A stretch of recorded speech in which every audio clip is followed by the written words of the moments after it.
May mga illegal settlers ba sa inyong lupa o mga taong illegal nagtayo ng bahay sa lupang pagmamay-ari mo?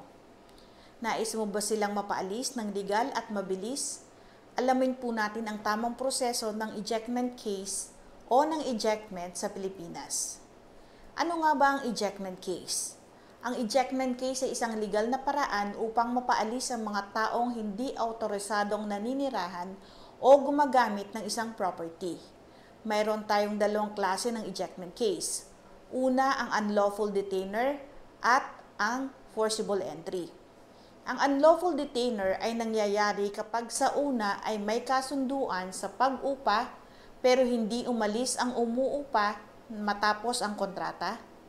Habang ang forcible entry naman ay kapag persahang inangkin o sinakop ang lupa nang walang pahintulot ng may-ari nito.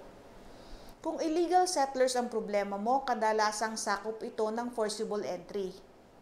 Ano nga ba ang mga dapat sunding hakbang sa pagpapaalis ng illegal settlers? Magbigay ng written demand letter. Dapat ipabatid sa mga illegal settlers na pinapaalis na sila sa iyong property. Siguraduhin may written proof ka para magamit mo ito bilang ebidensya sa korte. Kung hindi umalis ang illegal settlers pagkatapos mong magbigay ng palugit sa iyong demand letter, maaari kang magsampa ng ejectment case sa Municipal Trial Court. Sa pagsasampa ng kasong ejectment case sa korte, kailangan mong ipakita ang katibayan ng iyong pagmamay-ari sa lupa at ang demand letter.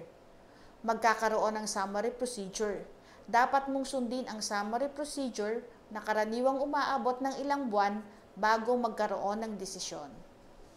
Kung pabor sa iyo ang desisyon ng korte, maglalabas ito ng writ of execution upang mapaalis ng sheriff ang mga illegal settlers. Dapat mong tandaan na bawal ang self-help eviction. Hindi mo pwedeng pilit paalisin ang mga illegal settlers nang walang court order. Siguraduhin na may titulo ka o proof of ownership na ikaw ang talagang may-ari ng lupa. At dapat kang humingi ng tulong sa abogado para alam mo ang tamang proseso. Kung may tanong ka tungkol sa ejectment cases, i-comment mo lang sa baba. Huwag kalimutang mag-subscribe at i-share ang video na ito para makatulong din sa iba. Patuloy po kayong manood, magtanong at matuto ng tungkol sa batas. Magandang araw po, ako si Attorney Claribel Lucila.